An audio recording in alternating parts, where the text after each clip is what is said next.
Hey besties, and welcome to chapter 12 of Wuthering Heights. And I hope you're having fun following along with the story or learning English. Just remember that subtitles are available for this video within 5 to 10 minutes of posting it. They're auto-generated. So, here we go.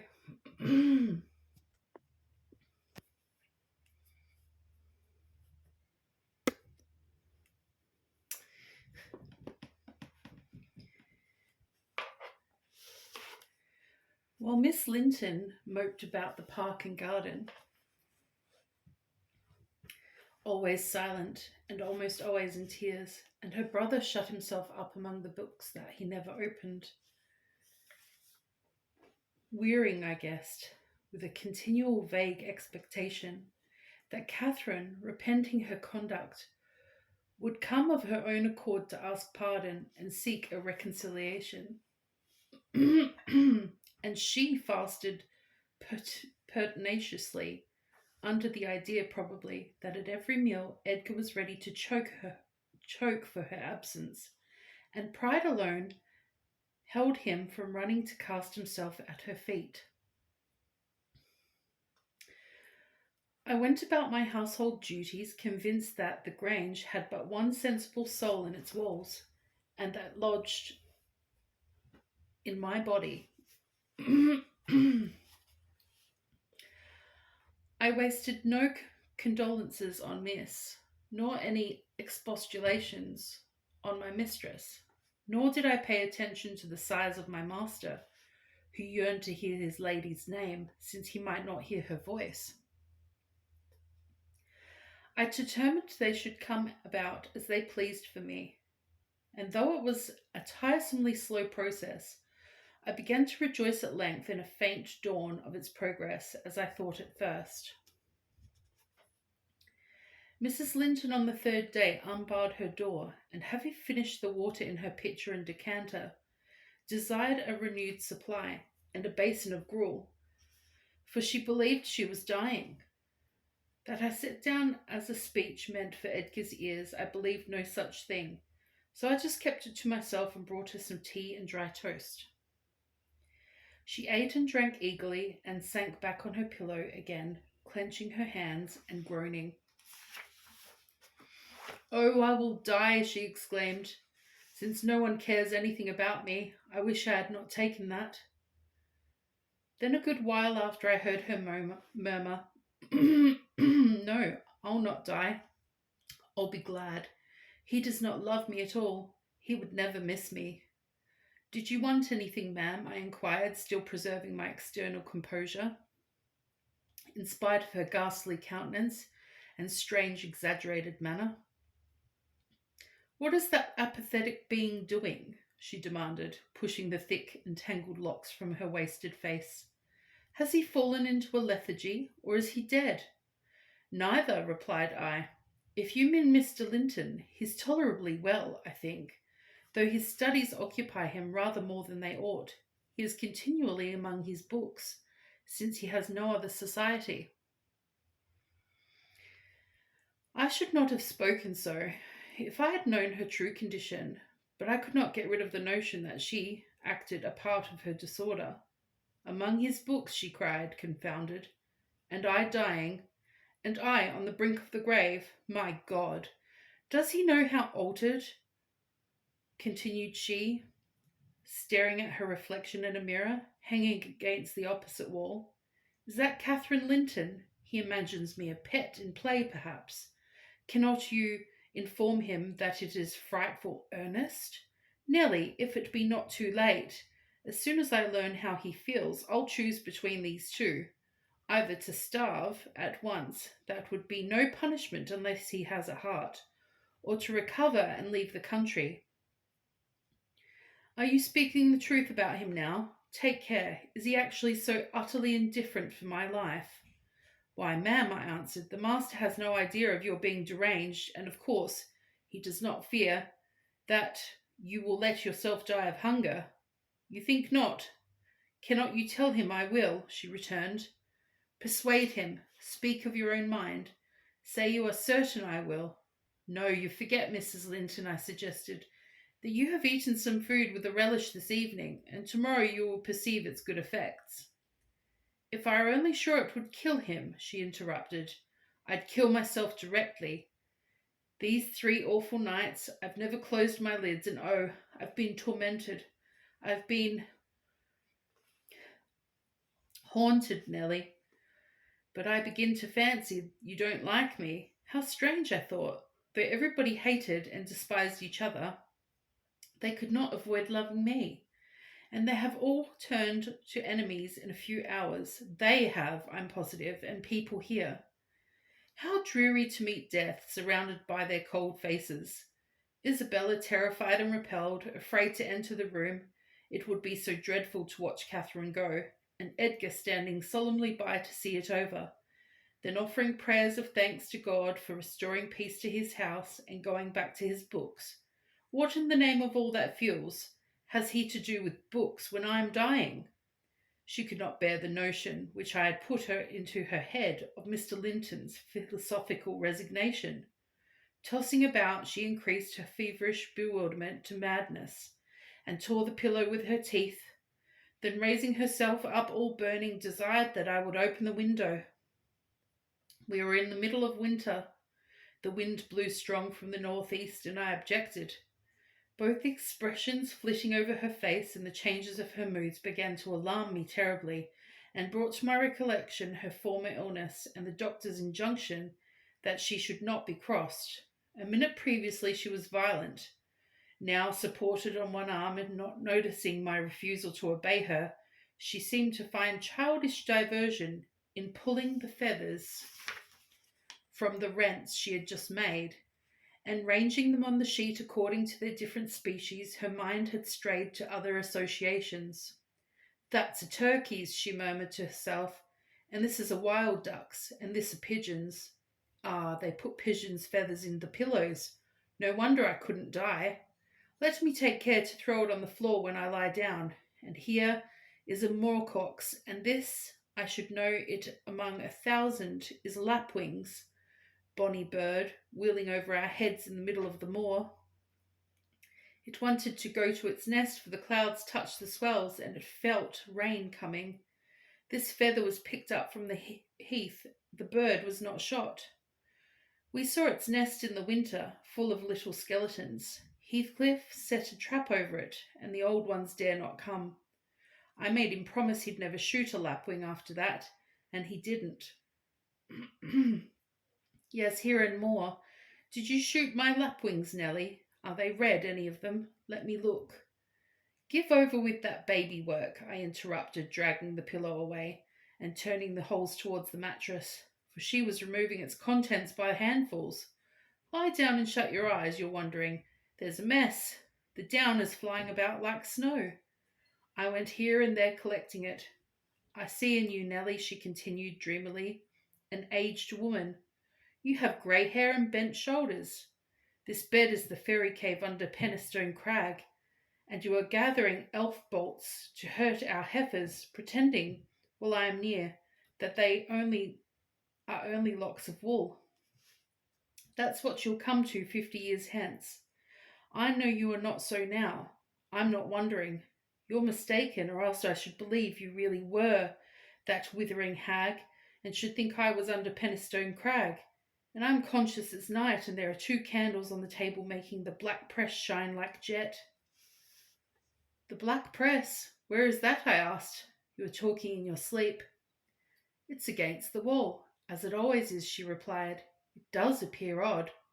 I see a face in it. There is no press in the room, and never was, said I, resuming my seat and looping up the curtains that I might watch her. Don't you see that face? She inquired, gazing earnestly at the mirror. And say what I could, I was incapable of making her comprehend it to be her own, so I rose and covered it with a shawl. It's behind there still, she pursued anxiously, and it stirred. Who is it? I hope it will not come out when you are gone. Oh, Nellie, the room is haunted. I'm afraid of being alone.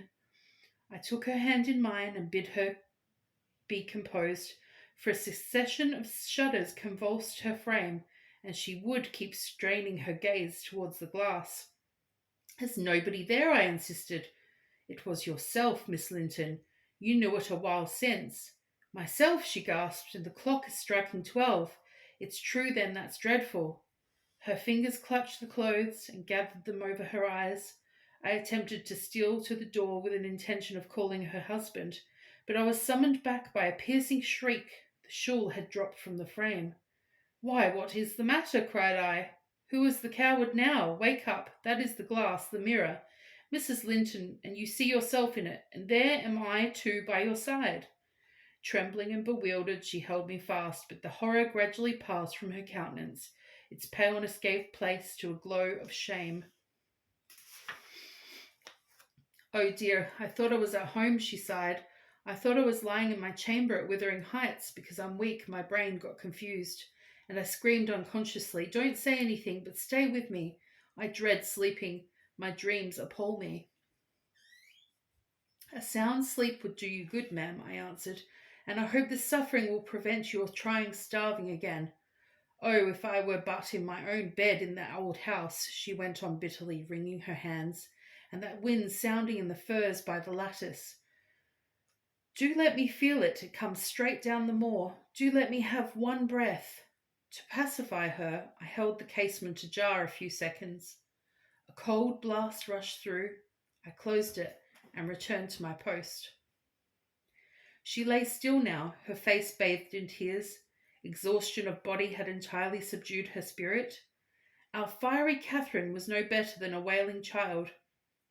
How long is it since I shut myself in here? She asked, suddenly reviving.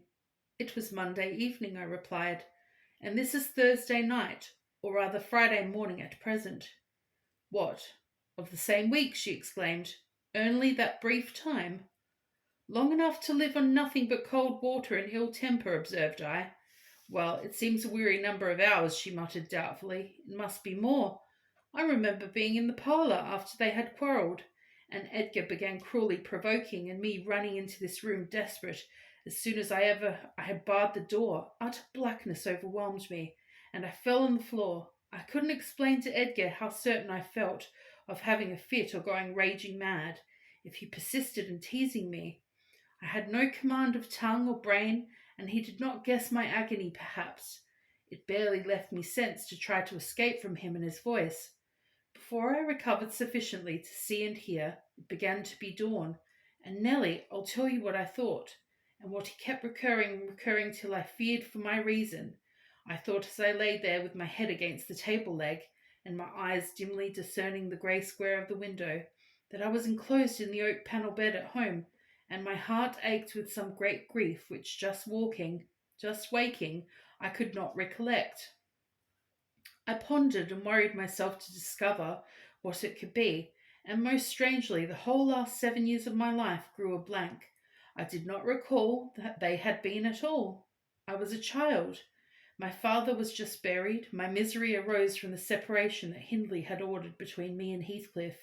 I was laid alone for the first time, and rousing from a dismal doze after a night of weeping, I lifted my hand to push the panels aside. It struck the table-top. I swept it along the carpet, and then memory burst in. My late anguish was swallowed by a paroxysm of despair. I cannot say why I felt so wildly wretched. It must have been temporary derangement, for there is scarcely cause. But, supposing at 12 years old I had been wrenched from the heights and every early association, and my all in all, as Heathcliff was at the time, had been converted at a stroke into Mrs. Linton, the lady of Thrushcross Grange, the wife of a stranger, an exile and outcast, thenceforth from what had been my world. You may fancy a glimpse of the abyss where I grovelled. Shake your head as you will, Nelly, you have helped to unsettle me. You should have spoken to Edgar, indeed you should, and compelled him to leave me quiet. Oh, I'm burning. I wish I were out of doors.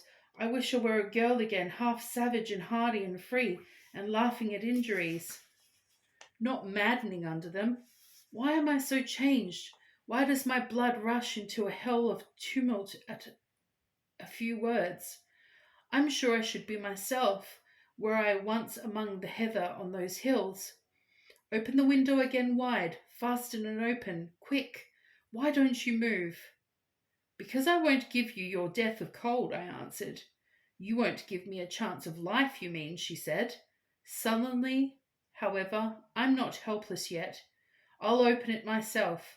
And sliding from the bed before I could hinder her, she crossed the room, walking very uncertainly through it back, and bent out, careless of the frosty air that cut about her shoulders as keen as a knife. I entreated and finally attempted to force her to retire, but I soon found her delirious strength much surpassed mine. She was delirious. I became convinced by her subsequent actions and ravings. There was no moon, and everything beneath lay in misty darkness. Not a light gleamed from any house, far or near. All had been extinguished long ago, and those at Wuthering Heights were never visible. Still, she asserted she caught their shining. Look, she cried eagerly, that's my room with the candle in it, and the trees swaying before it, and the other candle is in Joseph's garret. Joseph sits up late, doesn't he? He's waiting till I come home that he may lock the gate. Well, he'll wait a while yet. It's a rough journey, and a sad heart to travel it. And we must pass by Gimmerton Kirk to go that journey. We've braved its ghost often together, and dared each other to go stand among the graves and ask them to come. But Heathcliff, if I dare you now, will you venture? If you do, I'll keep you. I'll not lie there by myself. They may bury me 12 feet deep and throw the church down over me, but I won't rest till you are with me. I never will. She paused and resumed a strange smile. He's considering. He'd rather I'd come to him. Find a way then. Not through that kirkyard. You are slow. Be content you always followed me. Perceiving it vain to argue against her insanity, I was planning how I could reach something to wrap about her without quitting my hold of herself, for I could not trust her alone in the gaping lattice, when to my consternation I heard the rattle of the door handle, and Mr. Linton entered. He had only then come from the library, and in passing through the lobby had noticed our talking and been attracted by curiosity, or fear, to examine what it signified at that late hour. "Oh, sir," I cried, checking the exclamation risen to his lips at the sight which met him, and the bleak atmosphere of the chamber, "my poor mistress is ill, and she quite masters me. I cannot manage her at all. Pray, come and persuade her to go to bed. Forget your anger, for she's hard to guide any way but her own." "Catherine ill?" he said, hastening to us. "Shut the window, Ellen." "Catherine, why?" He was silent. The haggardness in Mr. Linton's appearance smote him speechless, and he could only glance from her to me in horrified astonishment. "She's been fretting here," I continued, "and eating scarcely anything, and never complaining. She would admit none of us till this evening, and so we wouldn't inform you of her state, and we were not aware of it ourselves, but it is nothing." I felt I uttered my explanations awkwardly. The master frowned. "Is it nothing? Is it, Ellen Dean?" he said sternly. "You shall account more clearly for keeping me ignorant of this." And he took his wife in his arms and looked at her with anguish. At first she gave him no glance of recognition. He was invisible to her abstracted gaze. The delirium was not fixed, however. Having weaned her eyes from contemplating the outer darkness by degrees, she centred her attention on him and discovered who it was that held her. "Ah, you are come. Are you Edgar Linton?" she said with angry animation. "You are one of those things that are ever found when least wanted, and when you're wanted, never. I suppose we shall have plenty of lamentations now. I see we shall, and they can't keep me away from my morrow home out yonder, my resting place where I am bound before spring is over.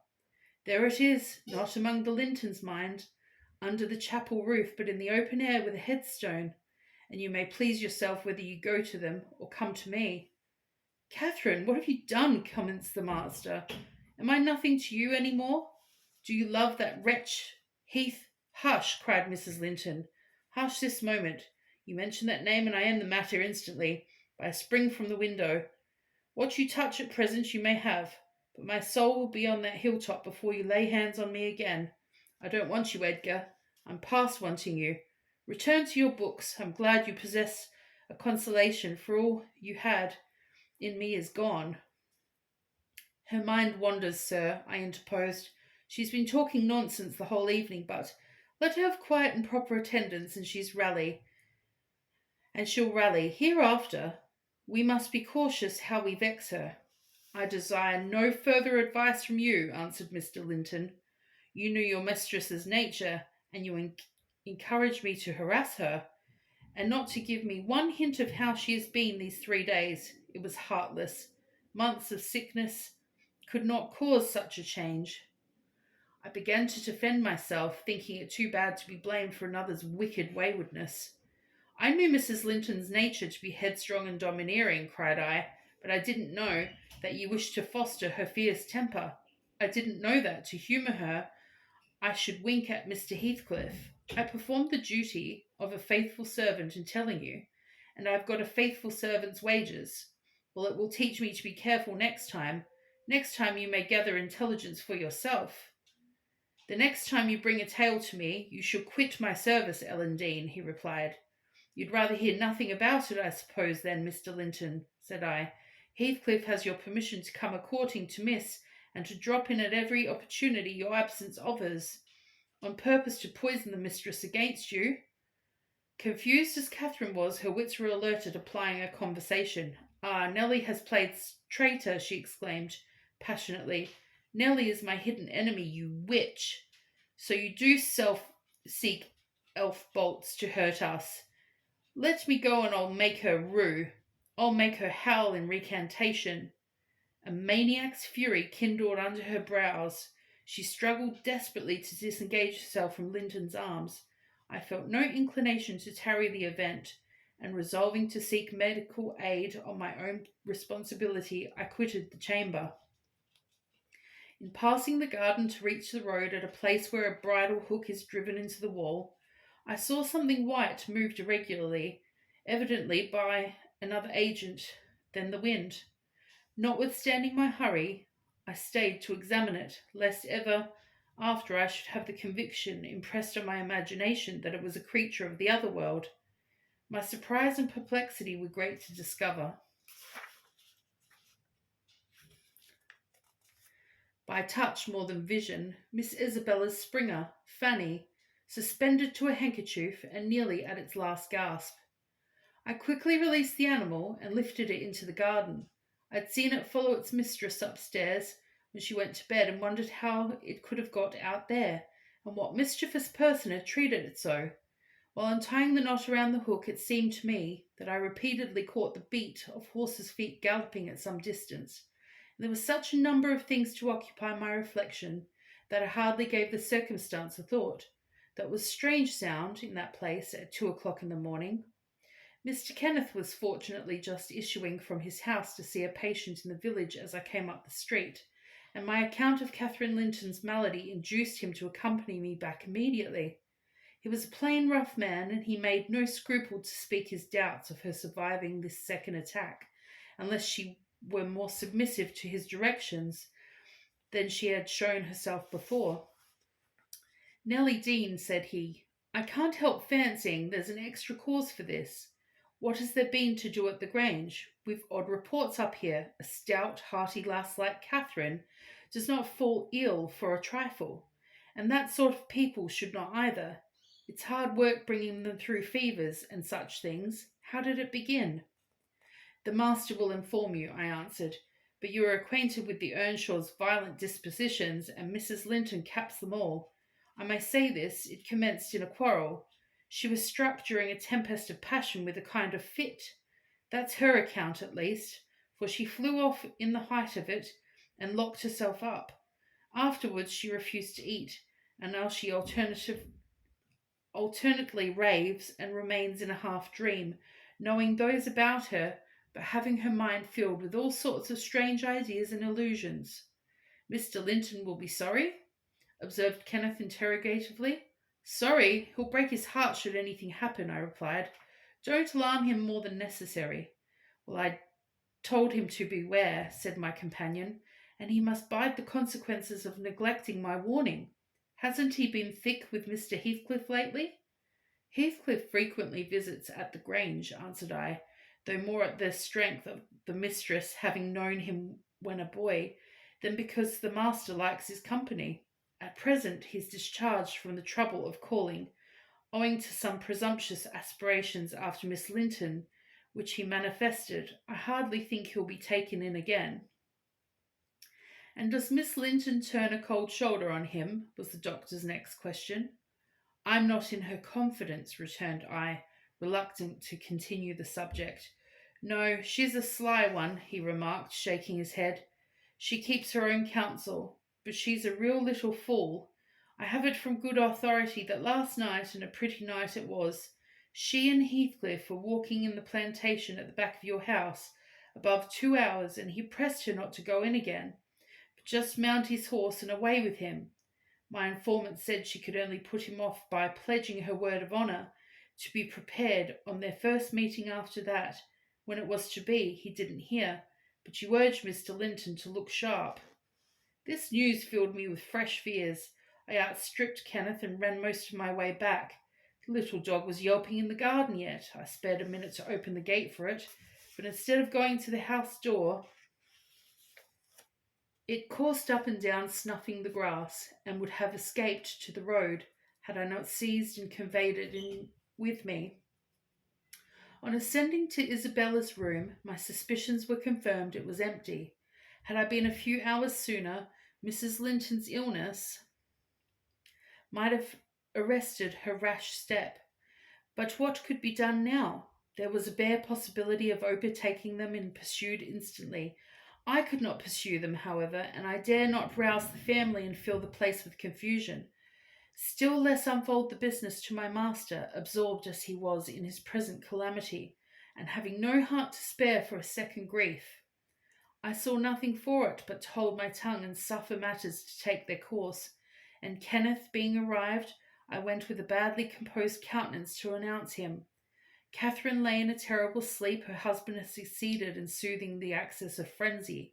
He now hung over her pillow, watching every shade and every change of her painfully expressive features. The doctor, on examining the case for himself, spoke hopefully to him of its having a favourable termination, if we could only preserve around her perfect and constant tranquillity. To me, he signified the threatening danger was not so much death as permanent alienation of intellect. I did not close my eyes that night, nor did Mr. Linton. Indeed, we never went to bed, and the servants were all up long before the usual hour, moving through the house with stealthy tread and exchanging whispers as they encountered each other in their vocations. Everyone was active but Miss Isabella, and they began to remark how sound she slept. Her brother too asked if she had risen, and seemed impatient for her presence, and hurt that she showed so little anxiety for her sister-in-law. I trembled lest he should send me to call her, but I was spared the pain of being the first proclaimant of her flight. One of her maids, a thoughtless girl who had been on an early errand to Gimmerton, came panting upstairs, open-mouthed, and dashed into the chamber, crying, "Oh dear, dear, what mun we have next, maester, our young lady?" "Hold your noise," cried I hastily, enraged at her clamorous manner. "Speak lower, Mary. What is the matter?" "Mr. Linton, what ails your young lady?" She's gone. Yon Heathcliff's run off with her," gasped the girl. "This is not true," exclaimed Linton, rising in agitation. "It cannot be. How has the idea entered your head, Ellen Dean? Go and seek her. It is incredible. It cannot be." As he spoke, he took the servant to the door, and then repeated his demand to know her reason with such an assertion. "Why, I met on the road a lad that fetches milk here," she stammered, "and he asked whether we weren't in trouble at the Grange. I thought he meant for Missy's sickness, so I answered yes. Then says he, 'There's somebody gone after him, I guess.' I stared. He saw I knew naught about it, and he told how a gentleman and a lady had stopped to have a horse's shoe fastened at a blacksmith shop 2 miles out of Gimmerton, not very long after midnight, and how the blacksmith's lass had got up to spy who they were. She knew them both directly, and she noticed the man Heathcliff it was. She felt certain nobody could mistake him. Besides, put a sovereign in her father's hand for payment. The lady had a cloak about her face, but having desired a sup of water, while she drank it fell back, and she saw her very plain.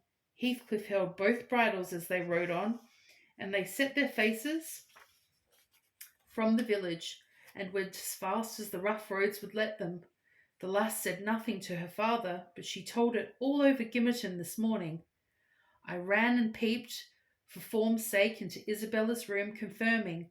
When I returned the servant's statement, Mr. Linton had resumed his seat by the bed. On my re-entrance he raised his eyes, read the meaning of my blank aspect, and dropped them without giving an order or uttering a word. Are we to try any measures for overtaking and bringing her back? I inquired. How should we do? She went of her own accord, answered the master. She has a right to go if she pleased. Trouble me no more about her. Hereafter she is only my sister in name, not because I disown her, but because she has disowned me. And that was all he said on the subject. He did not make a single inquiry further, or mention her in any way, except directing me to send what property she had in the house to her fresh home, wherever it was, when I knew it. And the next chapter will be chapter 13 of Wuthering Heights with Emily Bronte.